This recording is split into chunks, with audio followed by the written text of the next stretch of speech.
senator it was who introduced the bill, but that is an issue. What is his part-time employment, or were campaign contributions made by supporters of that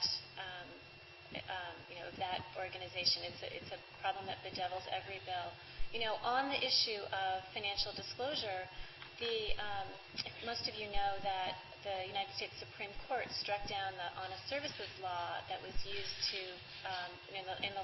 used to obtain guilty pleas and convictions in the last set of scandals here in New York State in Skilling versus the United States, and we're waiting to hear the outcome of one of those. The other, sadly, Assemblyman Seminario died in prison over Christmas holidays. But the Justice Department has pledged to rewrite the bill, and in accordance with the Supreme Court decision, testimony by Justice Department officials at the Senate hearings of last fall stated that the law, when it's rewritten, will most likely include a safe harbor for relationships that public officials disclose on their, that they publicly disclose and in good faith, and it will prevent inadvertent or unexpected trouble with the honest services fraud statute. And so public officials really on both sides of the aisle should be clamoring for comprehensive and well-intentioned financial disclosure at this point. They should really be saying, let's just put it all out on the table, and what's the downside here? In fact, I'm better off if I really fill out this form and disclose all of my financial interests. I have to put my glasses on for a minute to see my nose.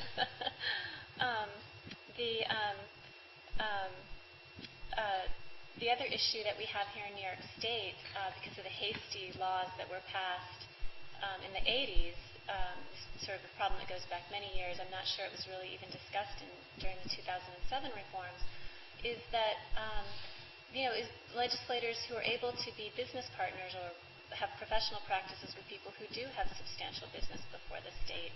There's actually a special part of the public officers laws that allows them, it says they cannot share in the net proceeds of these businesses, but they're allowed to sit in on meetings.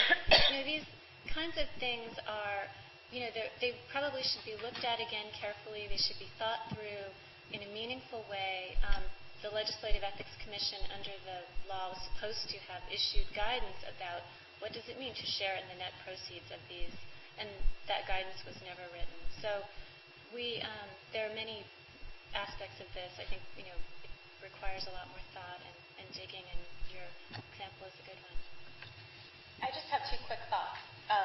As you were talking, I don't know if we are obviously registered lobbyists too, and I put in my reports, and I've also done research on who's lobbied on what. And I know you have to put in what bills you lobby on, but not necessarily if you're in support or opposition to them. Yeah, I don't think so. And that's a key piece, because I've done plenty of reports, particularly around the health insurance industry, on what they have, what they support and don't support. Now would be a good time as we create a health insurance exchange. And then also another thought on campaign finance was, the filings for campaign, goes to transparency and disclosure. The filings don't come out until after the legislative session is over, right? So that's a pretty simple change, that we can see who's giving during legislative session. I think we should ban all giving during legislative session. And you wouldn't need it if you had public financing. And again, it's like you can think of a million different reforms and Band-Aids. Again, it needs to be a comprehensive overhaul.